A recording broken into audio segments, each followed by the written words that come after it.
Jadi apa yang mengenai kamu di bumi maupun ada pada diri kamu, anggap saja itu, yakini saja sebagai qada qadar. Supaya kamu tidak putus asa apa yang sudah terlewatkan dan tidak bangga dengan apa yang kamu udah. Misalnya saya ini kan termasuk kiai keren misalnya.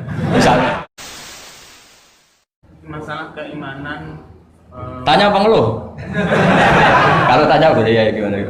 Masalah keimanan tentang qada dan qadar. Oh iya. Kalau qada dan qadar itu kita sudah ditentukan oleh Allah, kenapa masih dimintai pertanggungjawaban nanti di akhirat? Oh iya. Betul.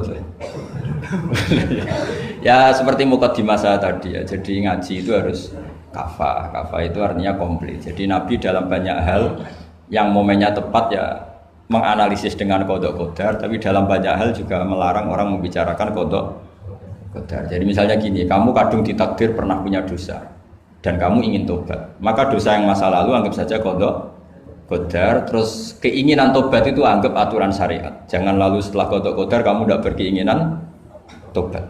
Ini penting saya utarakan karena Nabi itu ngendikan pasti dua kali. Saya jamin di setiap konteks sosial Nabi pasti ngendikan dua kali. Dua kali itu dua solusi. Nabi pernah ngendikan idza dzikiral qadar fa'amsiku wa idza dzikra ashabi fa'amsiku. Jika umatku telah menjustifikasi qada dan qadar fa'amsiku, kamu jangan ikut-ikut. Karena nanti akan yang zina enggak apa-apa, saya sudah qada qadar, yang maling ya enggak apa-apa karena sudah qada. Wah bahaya, bisa hancur syariat kalau seperti itu. Tapi ada banyak hal yang Nabi mengisnadkan itu ke qada qadar. Kayak cerita Nabi Musa dan Nabi Adam. Ada kan di hadis sahih itu jelas. Ini dengerin ya, ini betul di hadis sahih. Nabi Musa itu saking Israelnya, memang beliau orang apa? Pertama, semua Nabi kan pasti ngalami diangkat ke alam roh. Nabi loh ya, tidak sampean Nabi. Sampean tidak usah ambisi begitu, Nabi ini. Ketika beliau diangkat di alam roh itu ketemu Nabi Adam. Padahal Nabi Adam kan Abul Bashar, tokoh utama ada. Pertama ketemu langsung ngomong gini, Anta Adam, kamu betul yang namanya Adam? Ya saya Adam. Antal ladzi akhrajtan nasa minal jannati wa asqaitahum. Siapa hadisnya? Antal ladzi akhrajtan nasa minal jannati wa asqaitahum. Gara-gara kamu orang enggak hidup di surga. Jadi kalau sampean marah gara-gara kamu, saya harus cari uang sampai Korea gitu. Coba kalau kita masih di surga enggak perlu kerja di mana? Karena semuanya tersediakan, enggak punya istri jelek, semuanya cantik karena bidadari. Gara-gara jenengan kita harus keluar di bumi dan keluar dari surga. Nabi Adam itu karena orang sepuh ya, beliau santai saja. Anta Musa, kamu betul Musa? Ya, saya Musa. Anta kalimu, ya saya kalimu. Anta Sofio, ya saya. Nabi Adam masih muji-muji. Ini pentingnya orang bijak. Jadi kalau sama nanti ngelawan saya tetap bijak insya Allah. Tapi sampai bisa neraka, ngelawan kiai itu dosa.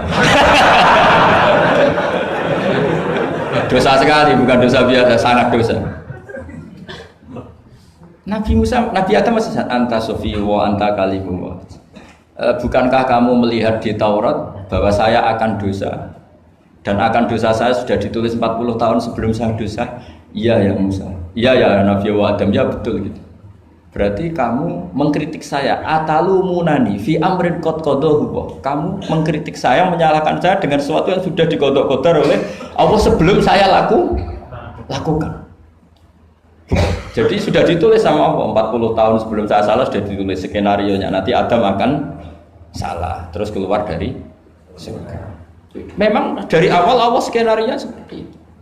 Itu ibarat istri kamu sudah tahu. Ini kalau miskin setia, kalau sudah kaya nanti pola. Itu sudah tahu. Tapi anehnya istri kamu ketika nyata pola kok tidak siap. Padahal sebetulnya sudah tahu loh, iya kan? Makanya saya kalau ngaji di mana-mana bilang kelirunya orang Indonesia itu satu. Kalau ilmunya terbukti itu tersiksa, itu kelirunya orang ini. Semua cowok tahu nggak? Semua lelaki tahu nggak? Kalau nggak pernah nafakoi diomelin, tahu nggak? Tahu. Tapi ketika itu nyata nggak siap. Harusnya ketika nyata diomelin, alhamdulillah ilmu saya benar termulia. Tapi istri kamu juga gitu. Biasanya wong lanang duwe akeh pola. Terus dengar sampean mulai cinta orang lain. Harusnya kan alhamdulillah ilmu saya benar kan. Artinya gini, manusia saja bisa memprediksi. Kan nggak mungkin kita nyifati Allah nggak tahu Nabi Adam salah sebelum nyata-nyata salah. Tentu itu tidak mungkin. Nah, maknanya qada qadar kira-kira gitu. Allah itu tahu apa yang akan terjadi. Tapi tetap saja ini nggak boleh dipakai justifikasi untuk maksiat. Makanya jelas aturan Quran, saya mohon kamu nggak boleh salah. Ini nanti saya baca, saya hafal tapi ini biar tamu ayatnya. Itu ayatnya kan ma asoba musibatin fil ardi wala fi anfusikum illa fi kitabim min qabli an nabraha inna dzalika 'ala Allahi yasir likai la ta'sau ala ma fatakum wala tafrahu bima atakum. Jadi apa yang mengenai kamu di bumi maupun ada pada diri kamu, anggap saja itu, yakini saja sebagai qada qadar, supaya kamu tidak putus asa apa yang sudah terlewatkan dan tidak bangga dengan apa yang kamu sudah. Misalnya saya ini kan termasuk kiai keren misalnya itu saya tidak pernah bangga karena memang ditulis kalau suatu saat Gus Bahat itu keren. Jadi bangganya di mana? Kan sesuai skena. Jadi untuk menghilangkan ujub bangga itu dengan cara iman sama qada qadar. Nah, terus likaila tak soal fatakum, kamu tidak perlu putus asa dengan apa yang sudah kelewat. Misalnya masa lalu kamu ya tadi diusir istri, suami, macam-macam lah, utangnya banyak, wes sudah bangkit saja, sudah takdir. Jadi mungkin ada yang mencarikan, coba ini carikan, mungkin di surat Hadid atau apa yang nanti dicari ayatnya. Pokoknya ayatnya tadi apa?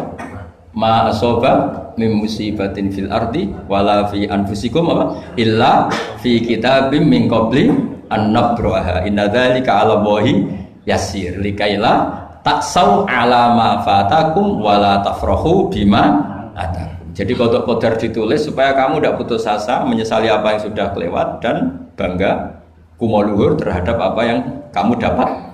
Jadi misalnya Pak Jokowi jadi presiden, untuk menghilangkan ujub ya, memang sudah ditulis kalau akan jadi, ya biasa saja sesuai skenario. Ya sama seperti sampean suatu saat tua, terus untukmu coplok, terus dredeg-dredeg, kepleset tiba. Soalnya harus senang saja. Zaman kamu muda juga sudah tahu kalau nanti akan seperti itu. Jadi kalau itu terjadi, ya sudah, memang akan seperti itu. Jadi ringan saja. Ini pentingnya ngaji. Jadi sesuatu itu mudah sekali kalau dianalisis dengan dengan ya cukup ya. Satu lagi aja jangan. Kalau nggak salah itu surat Hadid. Biar ditahukan suratnya. Diumumkan siapa? Surat apa? Hadid betul. Hadid 22 ya.